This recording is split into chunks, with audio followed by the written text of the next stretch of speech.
as I said, we call, in our country, we call it B1 Project. We're using this as a tool to try and firstly make blind football accessible to everybody, females, young children, all the way through the pathway, all the way to the elite level.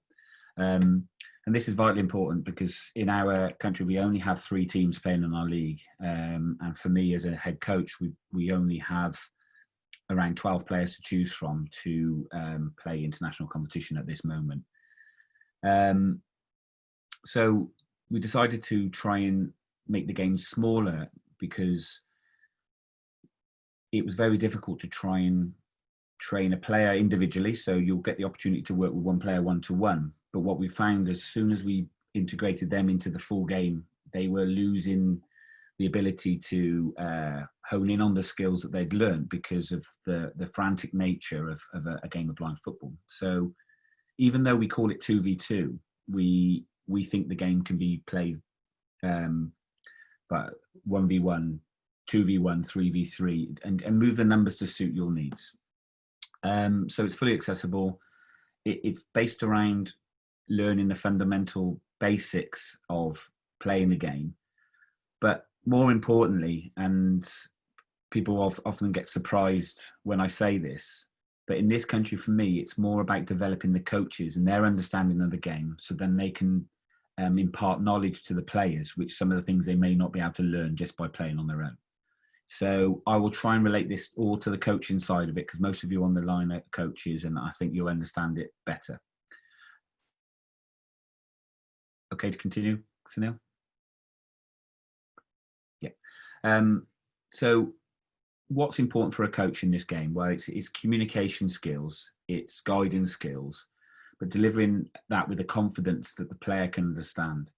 And again, relating it to England, you've got the old head coach, Tony Larkin, who was involved in the game for 30 years.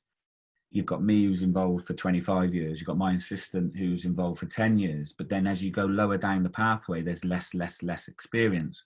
I've been very lucky to be involved in the game since we started in the country, so my experience is good. How do we impart that knowledge onto coaches and get them to learn the game in a way that they can develop themselves, and not just sit with a head coach and me start talking about tactics and tactical awareness and what you should be doing live in an international game, because quite frankly, that's not what's needed to be learned at this stage. It's about why you're using a part of your foot as a player.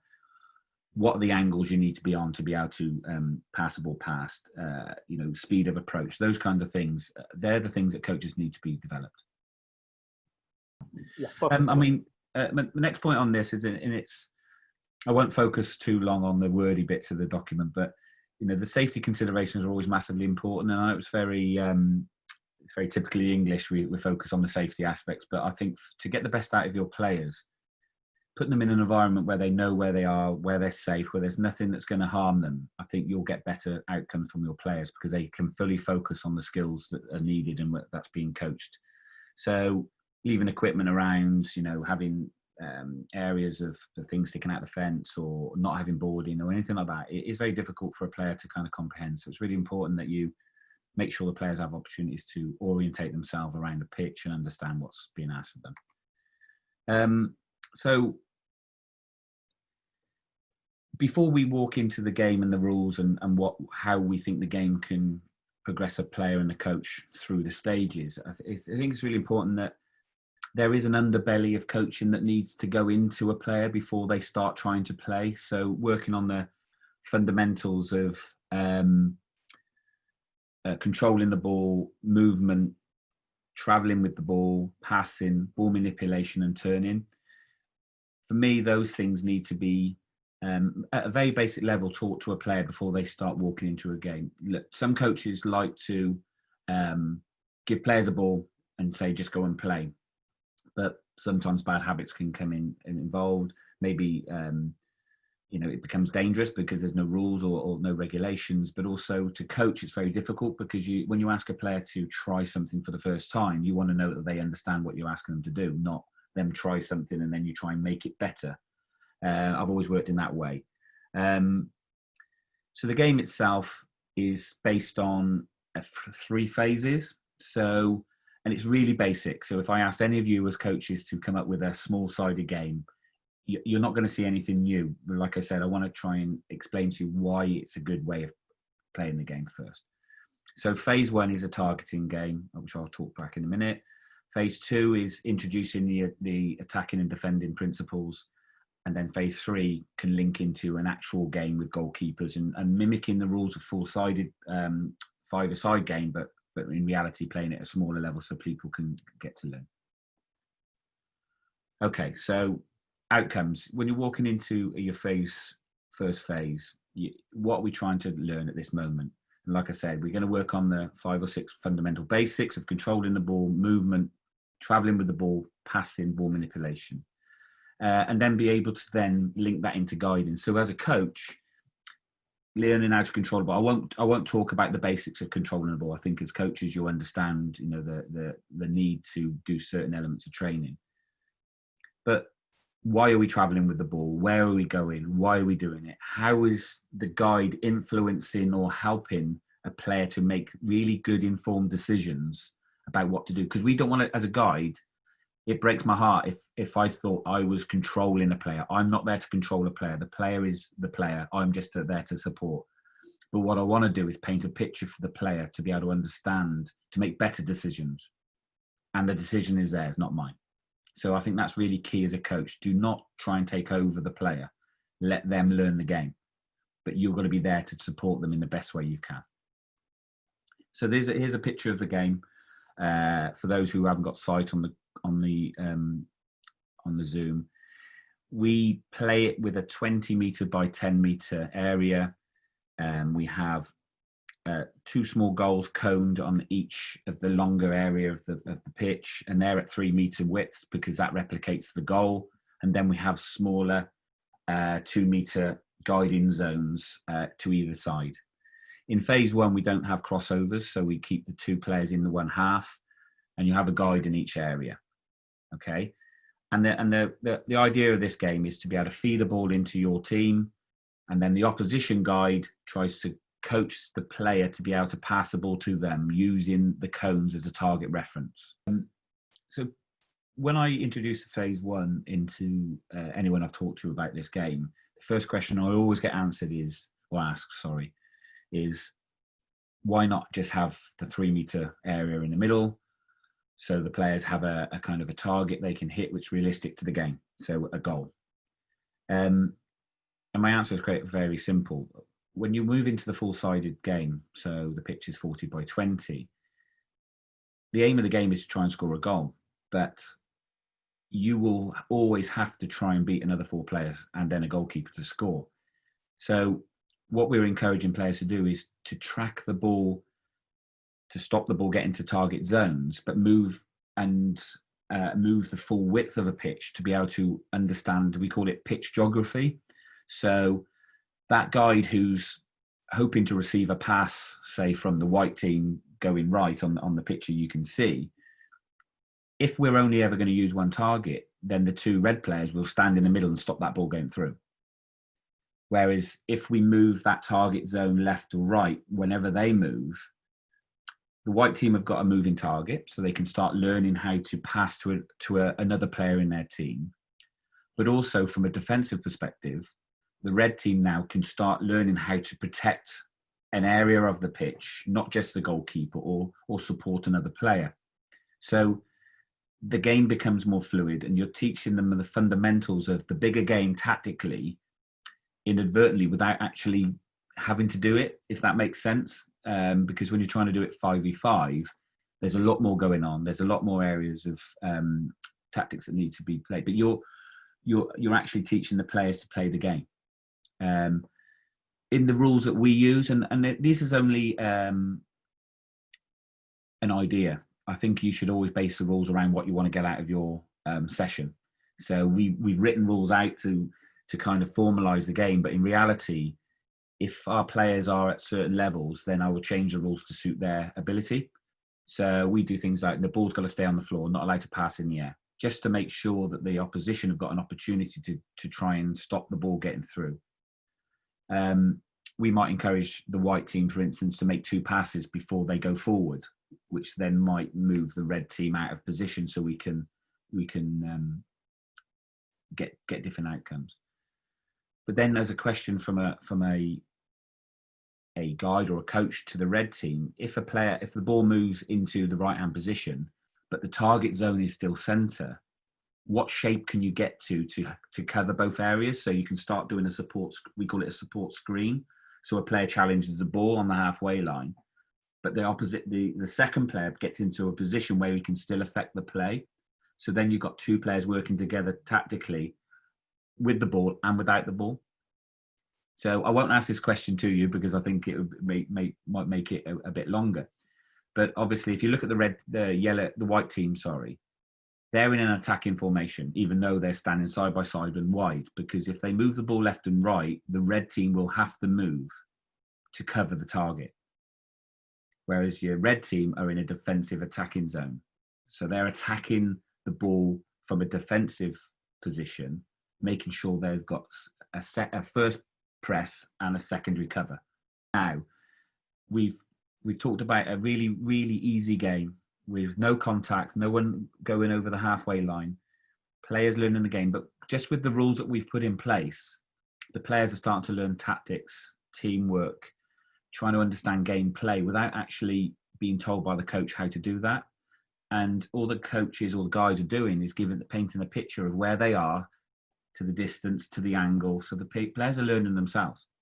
And I think that's so important. Why there's so many cones? There's a central cones and then wider. We like to introduce what we call power play. So I'll give you an example. So the white team are 2 England players, full internationals, Dan English, Roy Turnham, 2 brilliant players. The red team are brand new players, only just started playing the game 2 weeks ago. So fairly easy and straightforward. Dan at the white team can only pass the ball to the blue cones, only to the guide within the blue cones. But the red team can pass the ball to anywhere on the opposition side, as long as the target guide is standing between one of those cones when he receives the ball. So the game becomes realistic because the opposition have either an easier target or a harder target. So the England players are working really hard to try and break down 2 players who may be new to the game, but the game itself is level.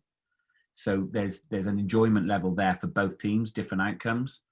And what you find is as the game becomes easier or harder for whichever team you're playing, you can make the goals bigger or shorter depending on the ability level.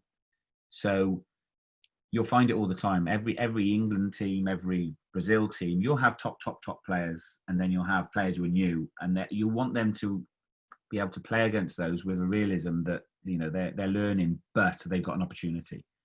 So that's why we've come up with the targeting power play rule, because I play with Adam, my assistant, against some of our senior players, and of course we're not blind and we're not very good spatial awareness. But we challenge them to a game because we know that our target is bigger to hit and theirs is very difficult, and they really enjoy it. So if you're at school or your friends and family, your parents, other coaches, and you've only got 2 players, well, there's no reason why you can't use someone who's got a vision impairment and, to all intents and purposes, anybody else with a blindfold on playing the game. So in England, it's good because we have got no numbers. We've got very limited amount of numbers. We have a player called FA.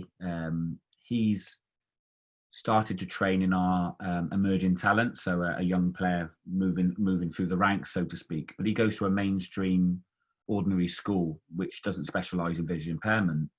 But he plays with 3 other players in his PE class who wear blindfolds. And they absolutely love the game. But he gets, for the first time in his PE lesson, he's probably the best player because his vision impairment doesn't hold him back. But the other players, ironically, learn different skills and they become better players, even playing blind football. So to me, this game is a bit wider than just a development tool for one player. It's a tool that we can all use for any game or any level of disability or whatever. So that was a reason behind the first phase of the game. This just talks about the power play ruling, which I've just touched on. And this does too. So just fundamental basics, controlling the ball. Again, we use different levels of description depending on who you're speaking to. So if you're someone who's had sight previously and you know what a penguin looks like, you can say we want you to control the ball using penguin feet, and that means they've got that nice little V shape so they can control the ball. 10 to 2 position on a clock face for senior players who understand telling the time. Or you can go in and show somebody, this is your feet position, this is the movement patterns, this is how we want you to track the ball.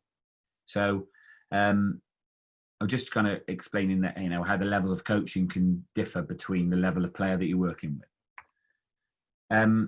So session ideas, working on controlling the ball, and really basically, and really basic. And I do understand that some coaches will be watching this saying, yeah, this is so easy, why is he telling this? But I don't think you should underestimate the power of doing things really basically, but giving really good technical knowledge about it. So you can start your learn to control the ball. This is how you get your feet positioned right. And I'm going to just keep throwing you the ball until you get it right. Fine. That is fine. But how do you challenge them to make that harder and better? So can we vary the distance, vary the speed of pass? Can we throw it on angles? Can the players, you know, judge the speed of the ball to how far back they have to stand to be able to work that equation out in their mind to where they can be at their brilliant best? Not just keep throwing a ball at them until they get better, because to me that's repetition and that's a good way of learning. But they've got to do it in different areas of the game and different times. Coaching's easy. The hardest bit for a player is to use the right method at the right time. That is always the hardest point. So how can you replicate game scenarios, and in this case 2v2 scenarios, in your one-to-one training sessions, which will give them the insight into what to do in the game? So yeah, an example of what I mean by being able to try and teach a player how to do something very well, but then giving them an insight into what makes it better. So I know Sunil's just repeated what I've said about penguin feet and getting in line with the ball and that, but that's kind of the thing that the player will pick up very quickly and understand. So like an insightful thing to say to a blind player is, okay, so that ball's coming at you, it's going quick and it's beating you. It's too fast for you to understand roughly where that ball's going to get to, so you can't get in line. So again, it's an equation. So I'll give one of our players an equation to try and work out. So like a little maths question, like a mathematical question. So what 3 things can help you control a ball as a player? So I'll speak to a player and go, what 3 things? And they say, understand where the ball is going to, you know, where the target is, the distance. And I go, yeah, perfect. So for me, there's 3 things: sound, speed, and direction. They're the 3. That's the equation you've got to work out when receiving a pass or a throw from a goalkeeper. So how I try and help them with the equation is, so the sound. How hard did you hear the ball get hit? Was it a big sound? Was it a small sound? Was it lofted so you can hear the floor as well as the ball? Or was it kind of topped where it's hit into the floor? Secondly, then you can judge how hard you think the speed is. So then you've got to work out. So if you were receiving a pass from 10 meters, for me, the sound is the initial point of ball pass. Halfway between me and the ball should be the sound I'm picking up. And then that gives me the direction. So I should then know speed, direction, and then I can move. So that's a little equation. So as a little coaching tip for you would be, get the player to understand why they're trying to find out where that ball's going to end up and why and how. Give them the equation to solve. So every time they're playing the game, they can try and work out that equation. Obviously, that's just a one-to-one scenario. In a bigger game, there's obviously more numbers to the mathematical equation, but that will give them something to work on. Okay. And this is a little bit about control, about making your sessions easier or harder depending on the level of player you work with. So never be afraid for the first time a player's even try to play this game or a version of the game to let the player stop the ball with their hands. If they're not getting very good outcomes from, sorry, I think my emails keep popping through, apologies. Let them use their hands before they've developed the technique of controlling the ball, because we don't want them to lose confidence in playing the game, because we want to keep people playing the game. That's more importantly. But then obviously as they get better, bounce the ball in, make it quicker, make it slower, angle it.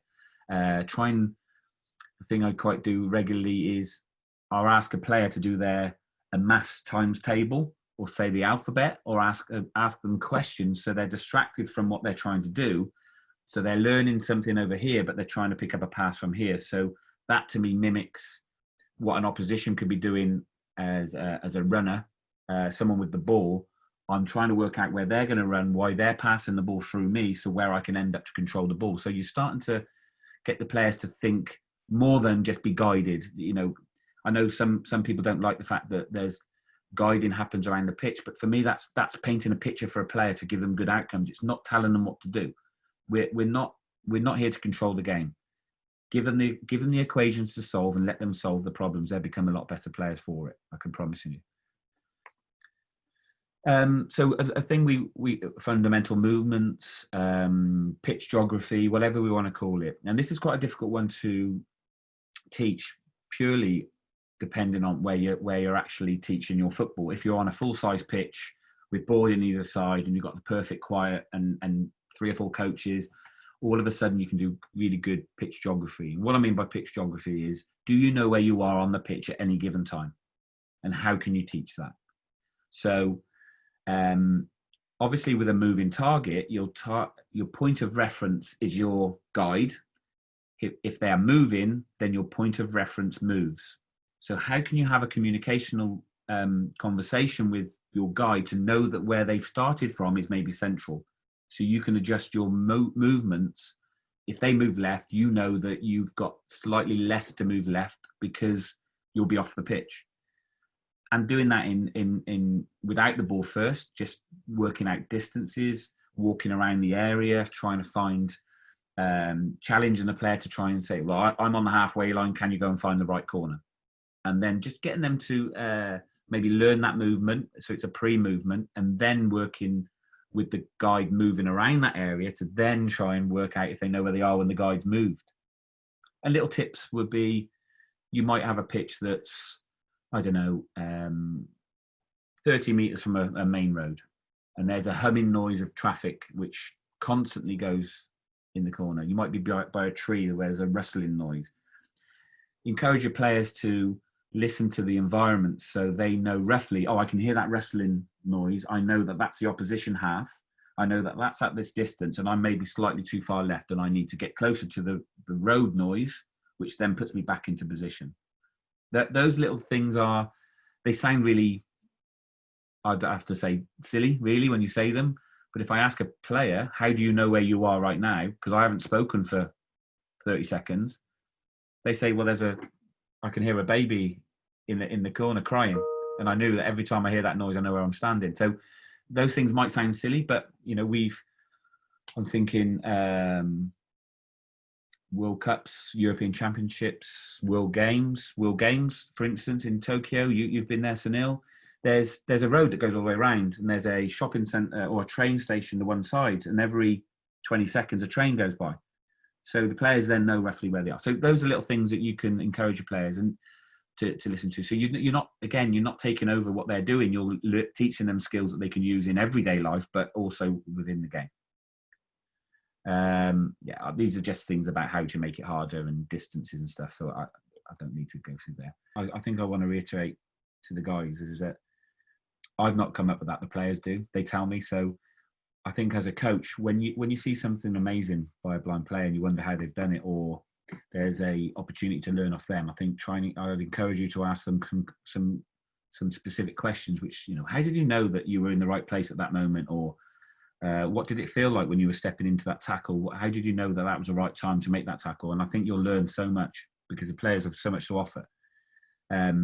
And I suppose as coaches, we're like sponges. We like to take all that information in and then use it for our own, as if I've just designed this new thing. And in reality, someone probably told me that a while back. So yeah, I don't want you to think that I've got all the answers to the questions. I learned this from the players essentially, or other coaches, or watching the game. So I think that's studying the game is such an important part.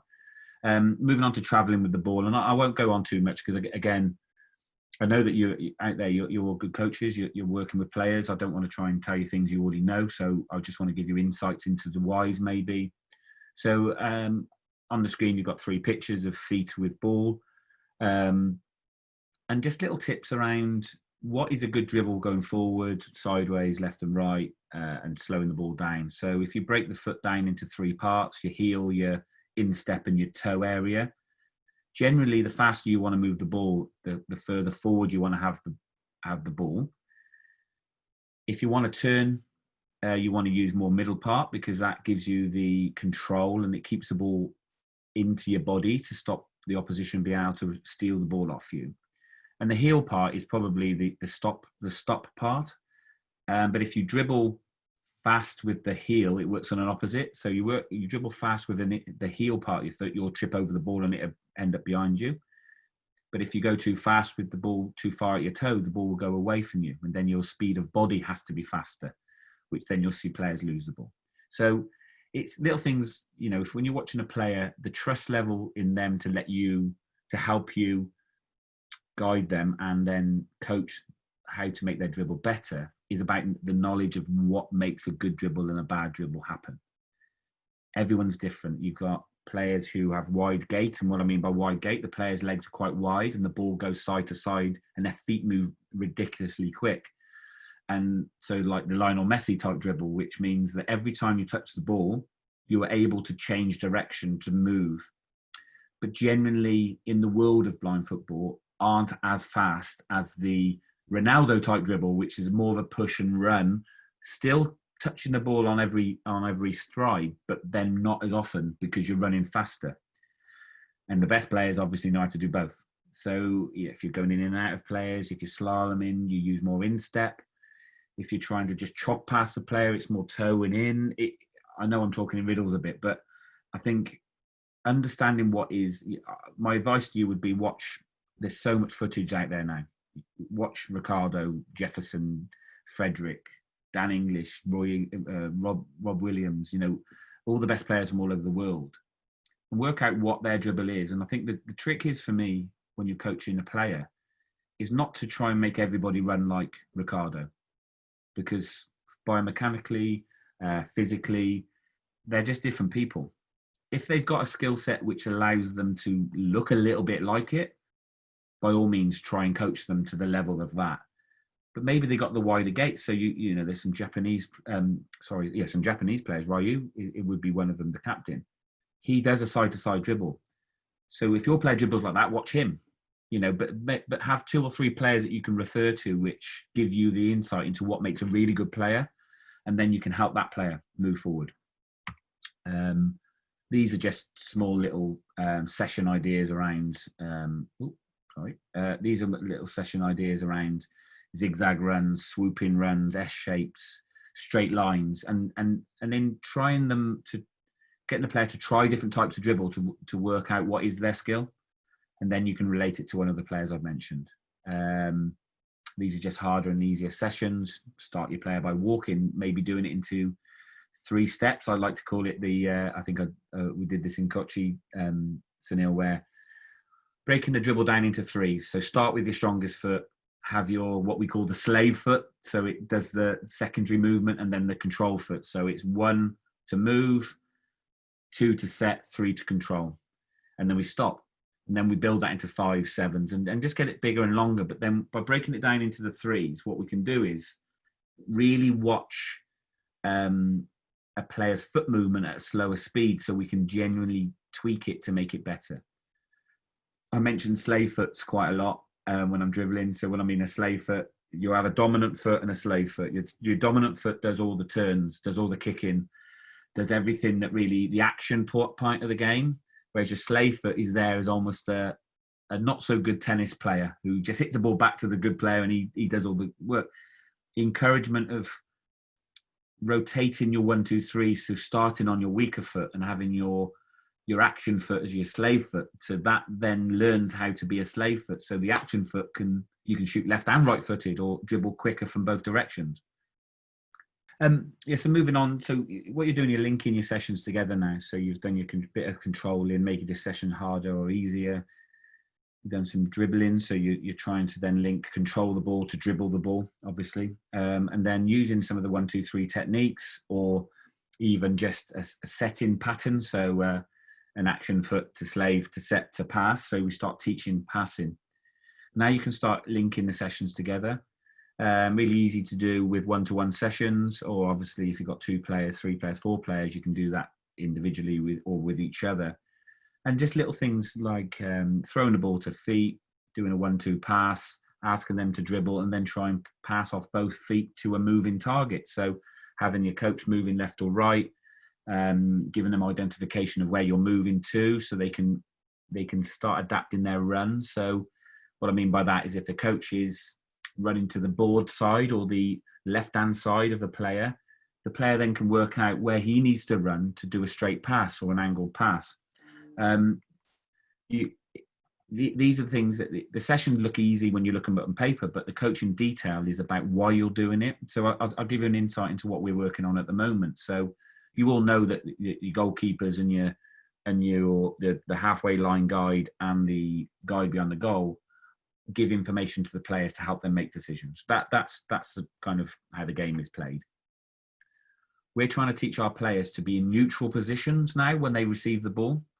So if a goalkeeper's throwing a ball to me and I'm facing the goalkeeper, I have to do some pre-movements to be able to release the ball forward. So if I'm being pressed by an opposition, if I'm facing the goalkeeper, there's only one way I can move, and that's back towards the goalkeeper, and I can only pass it forward. So we're actually teaching our players now to stand halfway on. So almost our right foot facing the goalkeeper where the ball might be coming from, but our left foot facing the halfway line. So when the ball comes into me, a guide cannot give information which is going to influence what I do. They have to wait, which gives me more time on the ball. I don't know if that makes any sense, Sunil, because I know as a goalkeeper, when I used to play, I would say, or a guide, I'd say, close him quickly, he's only going right. So he'd go and close, run to the right and nick the ball and tackle the ball. Now they have to hold their ground, which means that we're making the decision for the opposition. So the players are now creating opportunities by dictating to the opposition the game. Not the coaches, we're just coaching that in a one-to-one setting. So I don't face you to receive the ball. I'll face that way to receive the ball. But as soon as the ball hits me, control it, turn, I've got more time. So just creating opportunities for players to be better. So they're the kind of detailed things that I would do with a small type of session like this. It looks really basic, but then you relate it to the opportunity of having a quick Spanish forward closing you down. It's not as easy. So you've got to give, you need more time. And I'll show you some sessions a bit later on, what we've done in our philosophy that helps us get more time as well. So I'll show you that. Again, this is just, this is Adam's, I apologize. I was going to bring Adam on, who is the lead on this project. He sent me this presentation, but I forgot that we were training this morning. So I had to leave early and Adam had to stay and carry on training. So I'm delivering this. This is why I'm kind of looking through it a little bit different. But again, with passing, I've kind of give you the idea around basic passing, me to you is good. How can I challenge you as a player? So can I pass it to you, then move, not speak, and then speak, and you've got to do it quickly.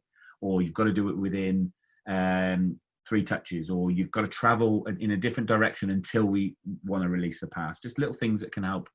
But to make it easier, obviously, standing still, pass the ball, just me to you, just learning how the techniques of passing, a different range of passing, lofted passing along the floor, side foot, driven pass. Again, that links into ball manipulation and turning. I'm a big believer in the skill level of a blind player is about what speed they do it at, not if they can do it. So we've all seen Facebook videos of blind people doing tricks or skills. Fantastic, looks amazing. I want to see that player do it at pace against an opposition who's trying to stop you. That to me is amazing. So how do we encourage players to learn skills? What beats the skill? Where audio dummies. Asking a player to shout because they want to receive a ball and then shifting a ball. We call it double touch. So instead of shifting past a player to run, we do a double touch and go the opposite way. So it throws the defender slightly one way to give us a space to run into. That for me is Ronaldo, Messi type of stuff. The good players know when to do it, why they're doing it, at what speed to do it. But secondary on top of that is where they're trying to get to. Because again, we've all seen players who just run into space and they run really fast and it looks brilliant. But then they get to the corner flag and they got nowhere to go. And it goes out of play. And the crowd clap because they're so amazed that a player can run at that speed. I'll clap when they get back into the centre of the goal and they're shooting. That's when I clap because I think a lot of players can do that. You just need to do it at the right time. And that's the difference between Ricardo, Jefferson, Maxi from Argentina. They've got an end product. Don't teach your players to be able to be good at one thing which makes them look good to their friends and family. Teach them something that they can do that's going to amaze the world. Why stop at just being good at one thing? Little things for basic ideas. Again, it works on being strong on both feet. So we call it ball compassing. I learned this off another coach, a guy called Gary Knight, who used to work individually with younger players. Fantastic coach. Putting your foot on the floor, ball on top of it, and try and roll the ball all the way around your own body, keeping one foot on the ball. Just learning how to balance properly, knowing what part of your foot does what with the ball. So when you're dribbling, you can use that part of the foot to get an outcome that maybe you wouldn't have known. Teaching the players how to do that. Another thing I like to do about ball manipulation is, and understanding what your feet do, is have a futsal ball or a normal football with no sound. Put your foot out in front of you, drop it on the floor, and try and work out from the feel of what it touched on your feet, the direction the ball travelled. Because I'll tell you, it's not a secret, this is a fact. Blind players do not listen to the ball when they're dribbling. They do not listen to the ball when they're dribbling. They listen to it to receive and when the player to make a tackle or when the ball's been thrown. When they're dribbling, they do not listen. It's about feel. It's about the right thing to do. So we encourage our players when they're running with the ball to get their head up, to start plotting what they're going to do next and not get their head down and look at their feet because they're not listening to the ball. When you're we're giving it contact to shoot or pass, body shape, balance, head over your knee, just so you strike the ball truly. But the rest of the game, you can watch John, Ricardo. Sorry, you just went off for a bit, John. Sorry. Pardon? Yeah. You're back, John. Yeah. You're back. Okay, sorry. Oh, yeah. So I was just saying that head movement is really important in blind football, that you don't listen to the ball when you're dribbling. So if you can encourage a player to start listening to the picture that's in front of you or being helped slightly by a guide, the player then would become aware of the surroundings. So the decisions that they make with the ball are so much better than just head down, looking at the ball and not really understanding and then being guided, because we don't want the players to be guided. We want the players to have a picture to work with. I say if you get an opportunity to watch Ricardinho, he in the world, and Jefferson to a certain extent, but Ricardinho for me is the best at this. He'll be running down the boards, down the line. He will be looking at the defenders. And people say, well, how does he know when to turn? I say, because he's not really thinking about the ball. He's thinking about what the opposition are trying to do. So he's got a pre-movement in his mind. Defender there, another one there. I'm going to go for that gap and go round. Whereas if you've got your head on the ball, what do you see lots in blind football? Contact. You see lots of people running into defenders because it's a bit of a surprise. And, oh, he didn't say voy and he didn't speak. No, he probably did, but you didn't listen because you were looking at the ball. So that's one of my little bugbears, really.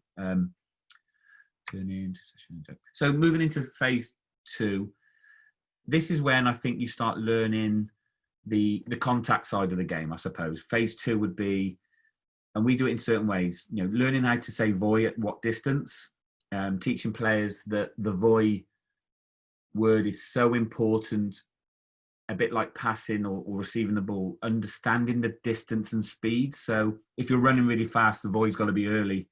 If you're coming in quite slow and they're running fast, you're still going to say it early. But if it's a slow motion movement, you can say it late. Just teaching the players when and where to say the word. I don't like it when players are just running around the whole pitch shouting voy all the time.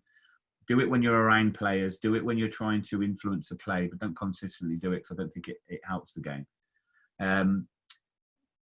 to encourage this from new footballers, we do it with the senior England team. So at all levels, play walking football. Play the game. They're not allowed to run. So you can start slowing the game down to teach the players movement patterns and where the defenses move to and why you're doing certain things. It helps. It helps. The game is so fast now, Sunil, that by the time I've spoken, I know there's a bit of a conversation around removing some of the guides from different areas of the game. I physically can't speak early enough to influence a game because our players run so fast. By the time I've said what I wanted them to do, something else has happened. And it actually hinders, it stops the player learning and stops the player making a good decision. However, I can shout, there's space on the right as they're receiving the ball. It gives them an opportunity to know where to run to then create a picture in their own mind to learn how to play. That for me is not controlling the game. That's giving a picture to a blind player. The blind player, the only thing they can't do in this game is see the pictures. We can just encourage them to learn the pictures. And then when you get to a situation where you feel that the targeting zones may be removed, you feel like you can play the game safely. I personally don't think that you should be restricting the players not to have shots and getting into goalkeepers and stuff, because I think the goalkeepers become an integral part of the game. They're your teammates, but they help support. They're a guide, but they also are someone who distributes the ball. So I think the earlier you can get into the goalkeepers, I think the better. So I think one thing I didn't touch on phase 2 is what I think in phase 1 and maybe some small part of phase 2.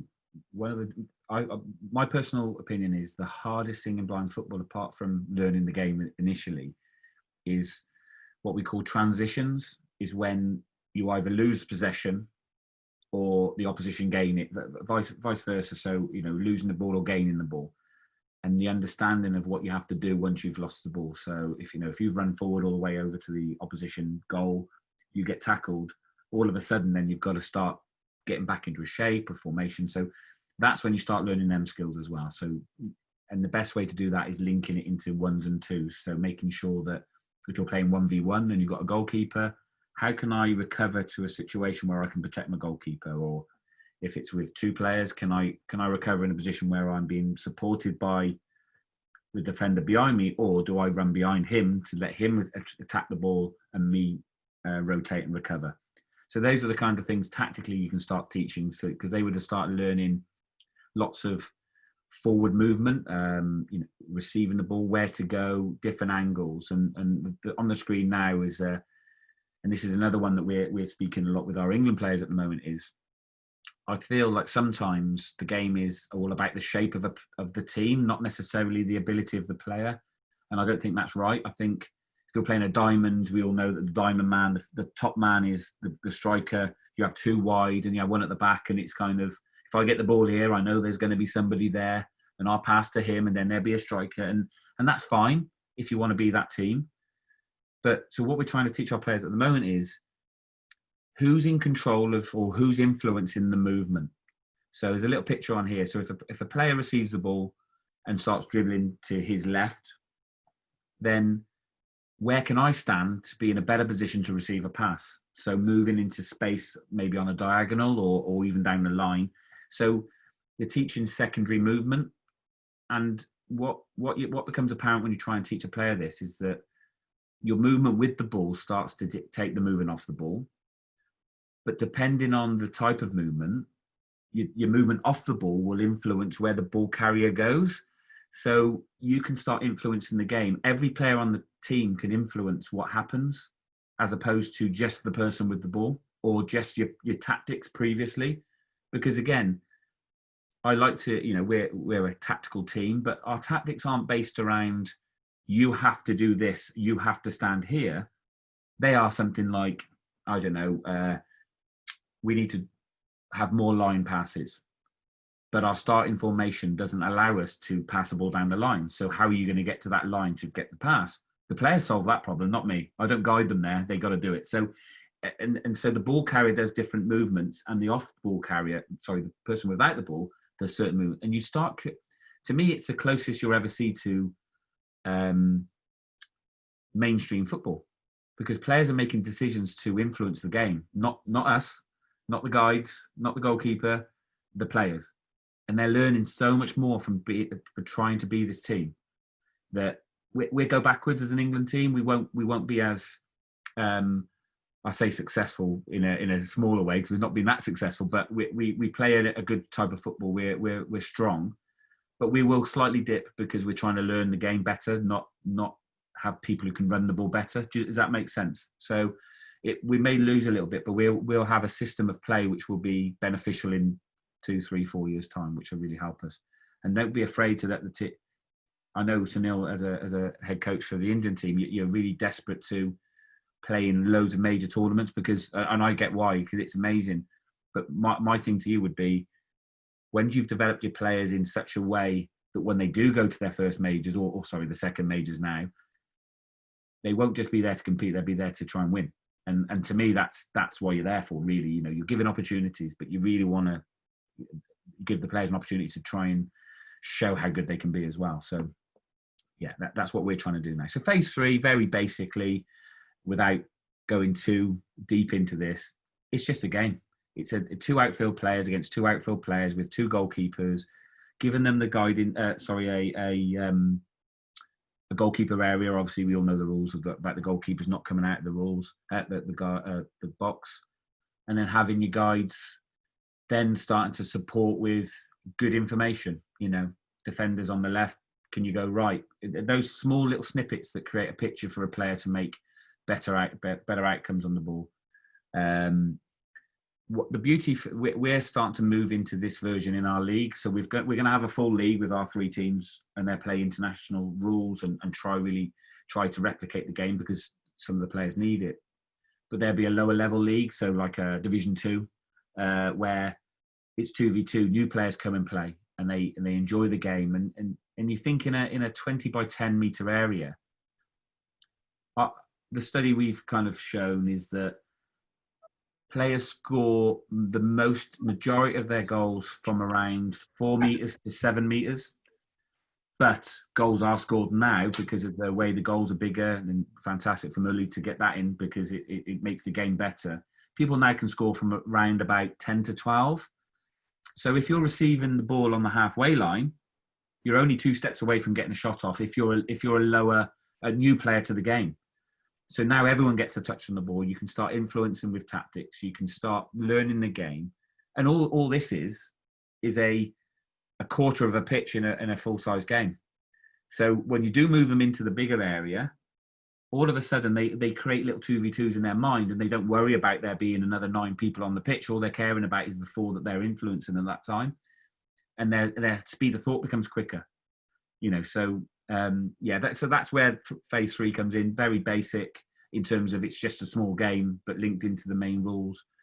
What I've got here is I'm hoping it's going to work. I've got a video of a mixture of our England team and some of our young players playing a game of 2v2 football. So I just wanted to prove to you kind of that it is something that we use as a development tool across from grassroots all the way up to senior level. And just thought it'd be good for some people who may not have seen it played at the gameplay level. So we've got guys with goalkeepers, and I'll show you the video, and then you can. I'll move on then.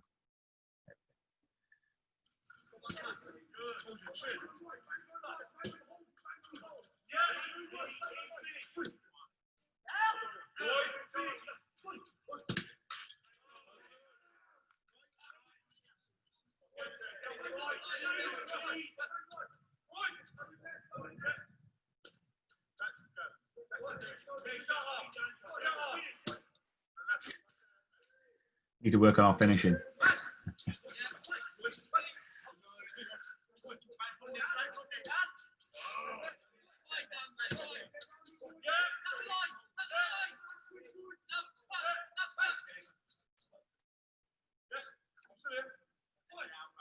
So on this, we were working on pressing the ball, so letting the opposition have it and trying to nick the ball off them and scoring. And I think that's probably the only time we did it, actually. But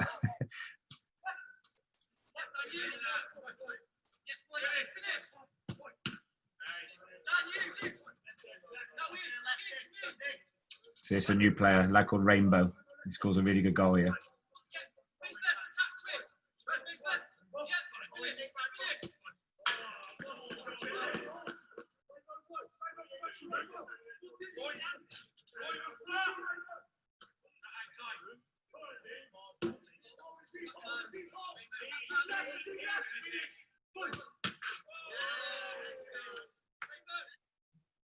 So all we were doing there was like a multi-ball system. So we'd have 2 minutes of play. We'd have coaches all around the pitch with balls. I know you didn't really see it because we were showing goals and things, but as soon as the ball went out of play or whatever, another ball came in. And what we were trying to replicate is, one, we wanted our two without the ball to try and win the ball back as quick as we can. Can they get the ball out of the pocket, we call it, so out of the congested area to give an opportunity for a player who's drifted out wide? But with the realization is if you lose possession, you've got to come back into a shape to try and do it. So it was, even though it's such a small-sided game, it's kind of an easy game. It's up to you what you try and get out of it, really. And I was going to talk through a little bit of how me and my coaching staff and the players have come up with what I'll call a new playing philosophy for us. So the lines you can see, the yellow lines are all goalkeepers' throws, and the blue lines are all passes. Okay, opportunities or passes. Now, this is my belief. So this is where I come in, and probably you might argue a point and say, no, that's not right. This is just my belief, so don't hold me to it. So the red team here, they're a diamond. This is a classic diamond, fairly deep. So everyone tries to pass on the diagonal down the line, and it's quite an easy way of, you can defend it quite well if you do certain things. I find it's most teams try and do this. Go into a 1-1-2 or whatever you want to call it, a Y shape. You get the same situation. The game doesn't change. You just get different problems to solve. So you'll have two strikers trying to press you. So this is what it looks like with yourself in. So we're trying to play in a way that we call it break lines passing now. So instead of having passes that diagonal pass, great pass to do to try and get in to get your defenders one-on-one, we're trying to create overloads all over the pitch. So an opportunity for me to have me against you plus one of my players, as opposed to three of their players and one of me trying to get around them. So we've kind of come up with, and this is where I'm starting to give away all our kind of secrets here now. So I've always hated, probably for 22 years of my football career in blind football, hated having two people at the back, because I think you get a little bit of confusion. Who does what job? If someone throws a ball through the middle, who takes control? I think it's easy to manipulate. But so because we've been playing the 2v2 game and working out what do you need to do as a 2 to be able to beat someone who's a 1 or a 3, it's actually become apparent that I don't know much about the Indian Premier League football or whatever that looks like. But as soon as the rules change for the centre halves to be able to come into the penalty area, people start playing more from the back to try and create space to learn. So on the committee, Sunila backed me up. We really don't like it when teams have 4 defenders and you try and throw the ball to a striker. He has a go. They get the ball. He puts one up front.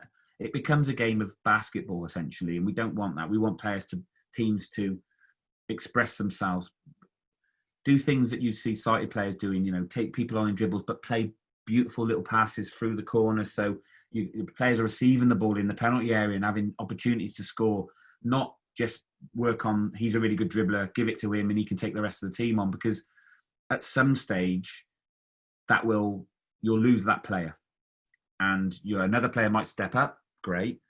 But what happens if all your players could pass and move? And the only dribble they had to do would only be 5-10 yards because the ball was being moved in a way that give everyone an opportunity to score. So that's what we're trying to achieve with the England team. Again, it's going to make us less competitive right now because teams will still put 4 at the back and try and stop us scoring or whatever. But at some point, this will work. I promise you.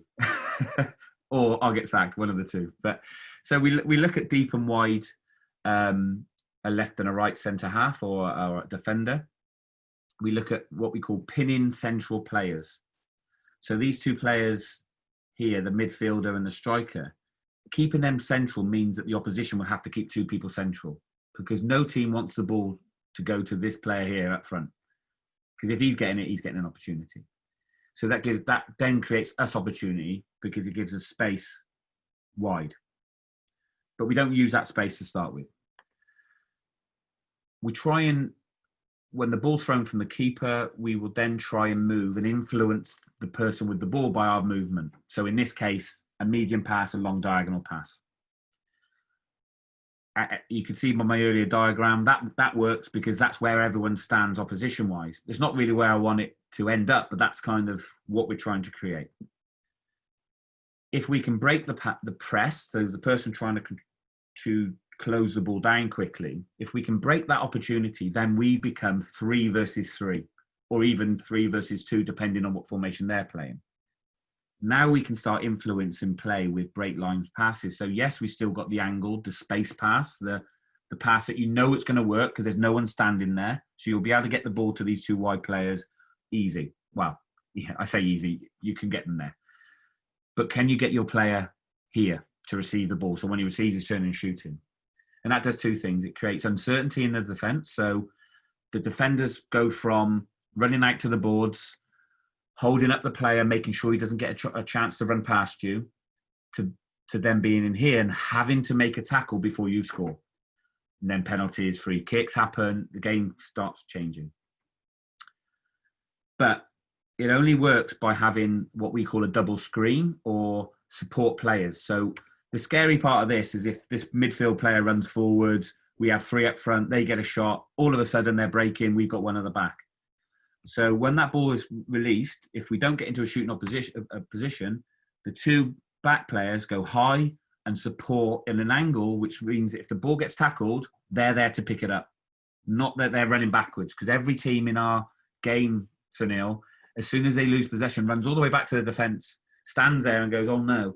But what happens is people start shooting because they're at your goal. Whereas if you can win the ball back higher up the pitch, then you just keep relentlessly overcompensating with more players, which actually helps you play better football. So this is an example where the 2v2 came in. So it's like a bit of graphic that moves. So you just focus on this. So this is about using the depth and width. So remember when we talked about 2v2, how can we create different angles by just by your 2 centre halves going backwards and forwards with a presser who's number 9. So I'll tell you who did this. He's probably watching it right now and he's going to say, well, we had Maxi, Argentina. We started doing this in Argentina last year. It didn't work very well for us. We hadn't trained on it for a long time. But all they did was try to move their attacking presser forward, which generally in blind football means that we won't throw this short now. We're going to throw it long because we're too scared. We don't want to get caught on the ball at the edge of the box. I'll tell you a little secret. I don't think an England team has ever conceded a goal by losing the ball in these 2 wide areas. They may get a corner. They may have some sort of battle. But the reason being is if you lose the ball as a number 4 because number 9 wins the ball, the number 4 is only 2 yards away who goes and makes a tackle again.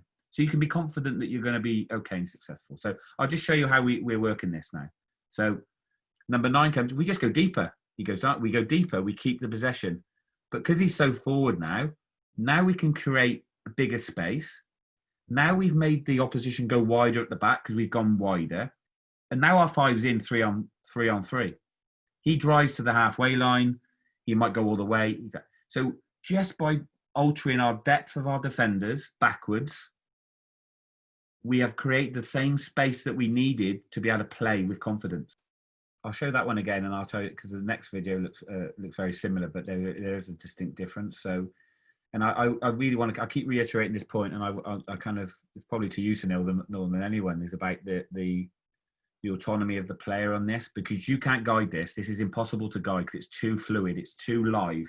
There's no way you can say, oh, number 9's coming now. You've got to go deeper.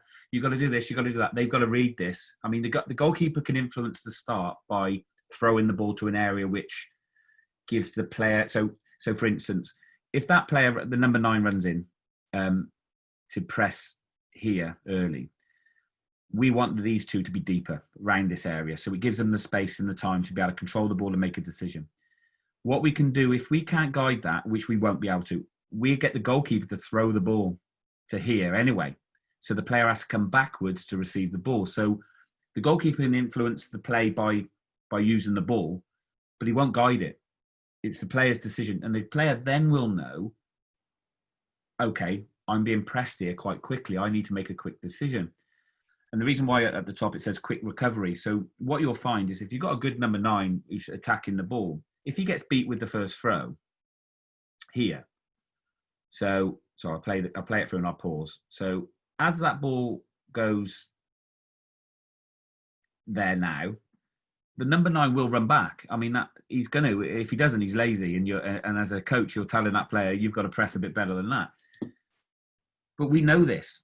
We want him to recover because what we want is the confidence for the number 4 to create all that space there to give this number 5 an opportunity. But because the number 5 holds his run and waits, the number 9 isn't thinking that's going to happen. He's thinking, well, they might pass it back. I'll get there. So as you can see then, just a little bit of confidence, goes back towards his own goal, number 4, just plays it into the space.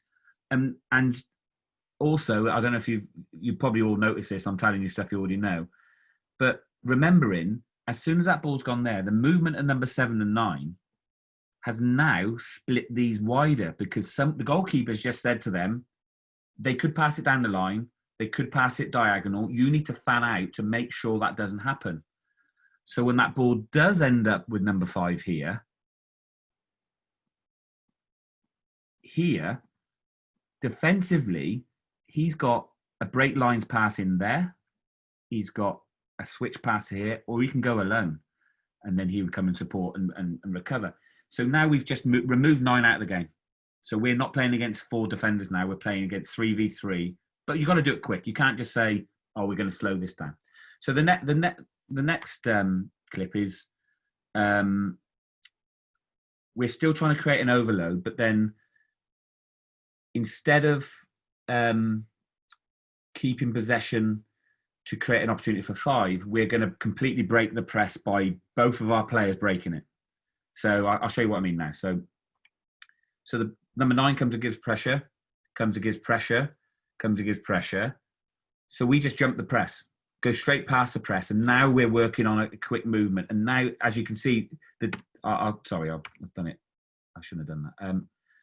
When the player receives the ball here, the complete opposites happen with the defence because they've got to stop the number 4 running forward.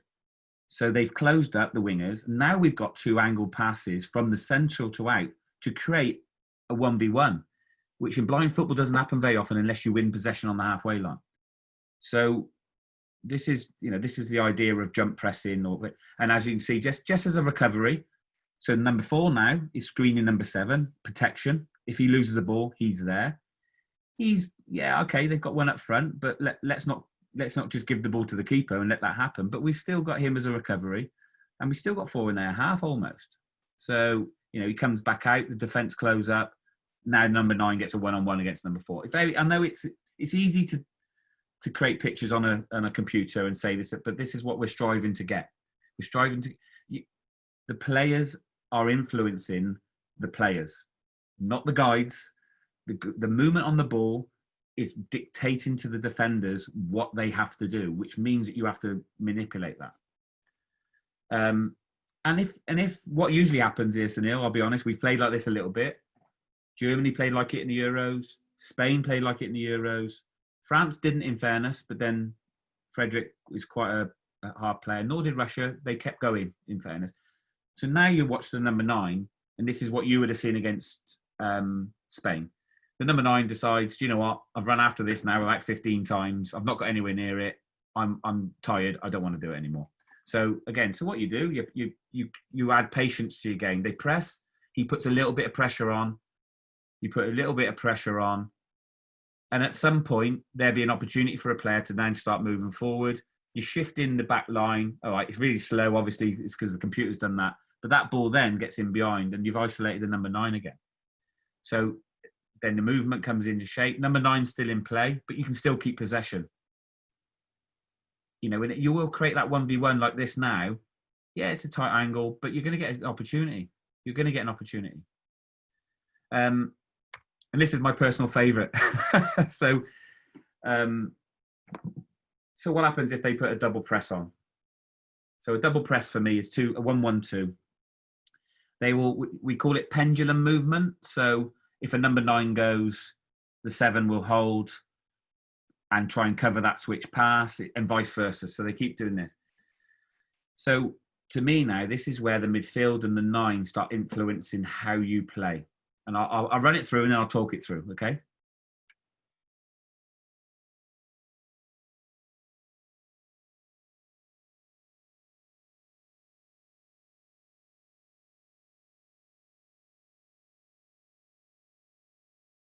So at this point, I'd probably ask you a question. How did we get out even though they've got a double press? And the fact of the matter is what the off-ball movement has done has created an opportunity to restrict their press. And this is what I mean. Sorry, here we go. So now we've got a midfield and a number 7 and a number 9 pinning the 4 and 5. They wherever they move, the 4 and 5 will think about them because they have to, because we could throw that ball directly into that space right now. They've gone to a 1-1-2 because they want to double press us because our back line is influencing the game too much. So they want to try and stop us doing this. This has happened to us. This is why this is true. So all we've done, and it may be guided by the guy behind the goal, they're putting high pressure on us. 7 and 9 make a square. And what will happen, I can guarantee you this, Sunil, is that you on the side have gone, hang on a minute, they could throw this down the wings and they're in one-on-one here. So your press has become ineffective because we won't throw the ball short. So I'll run it through slowly. So this is the identification of double pressing. We identify that move our forwards, outwards. So all of a sudden the 1-1-2's got a problem. We all know that a 1-1-2 against a square shape or 2 strikers is very difficult to defend against because they're going to be 2v2. In reality, what would happen is these 2, instead of wanting to press them, they'd have to drop and go wider to stop that ball going into these players, which then creates us. So we're not saying we're going to throw it long still. We're still play it short against 2. But bearing in mind, if we work this well, we can get out and we can be 3v2 or 2v2 as an opportunity. So now they've realised we've gone short. They've played short. Now they've come out, created big space. We can play through. We could play line. We could keep possession. So, and people follow the ball in blind football. So you've moved the defenders out. They've had to recover, and they've recovered into a situation they don't want to be recovering to. So I don't know what you think of that. That was, that was just trying to see what this is. That's the same one, isn't it? That was all of the presentation. But I thought it was really interesting to. Fantastic. That splitting it, but John, see, even if you play like the 2-1-1, that is, I'm saying the inverted Y, and if you were to use the 4 and the 5, if you were to drop it into the middle where 9 is now and 7 becomes on the side, still you get a 2v2. That is, you get 2 guys. And this is. You're a coach, Sunil, so you're understanding this very well. Everyone will understand what I've just shown you. That's just one instance in one moment in one game. What we don't do is restrict ourselves to only throwing it short to 2 people, because at some stage, good coaches will pick it and change it to go against you. So, without giving you every single slide I've ever done, for me. The number 9, say, I'll give you a scenario now, exactly what you're saying. So the number 9 peels out that way. Guarantee you they drop a little bit. Number 4 probably follows him, or a defender goes in.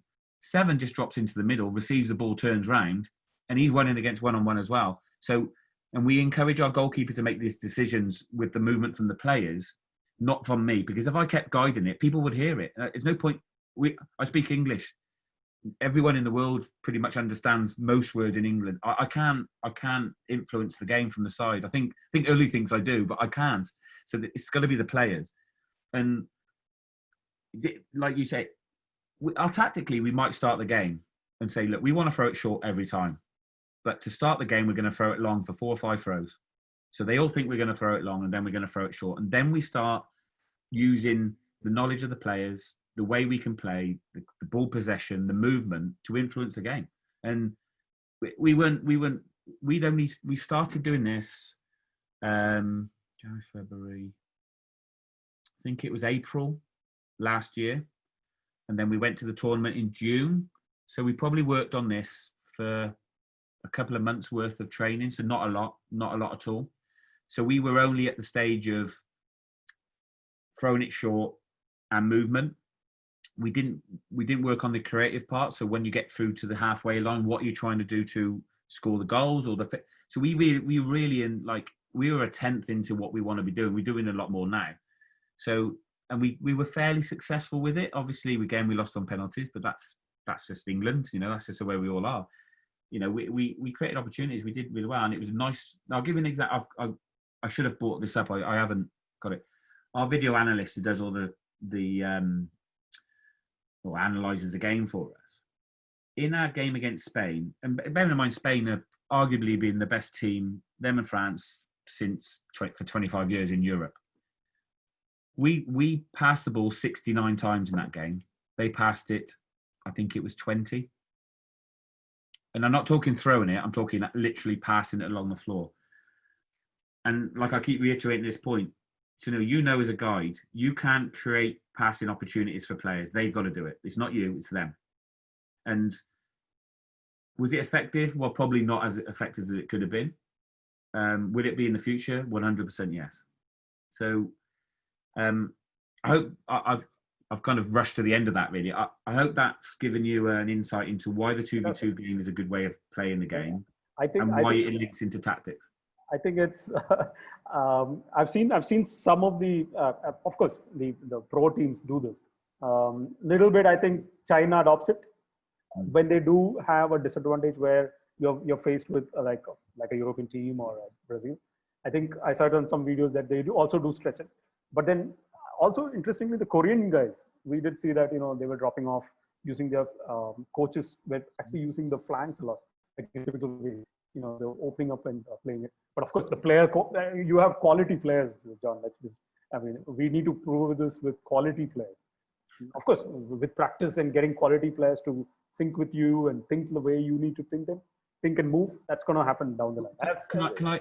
Can I tell you something from a coaching perspective? This is really important. Yes, me, Adam, we sit in a room and we bash our heads together to try and work out really things like this. It takes us, I know it seems quite easy, but it takes a long time to work out what works and then how do you coach it and then how do you get the players to learn it.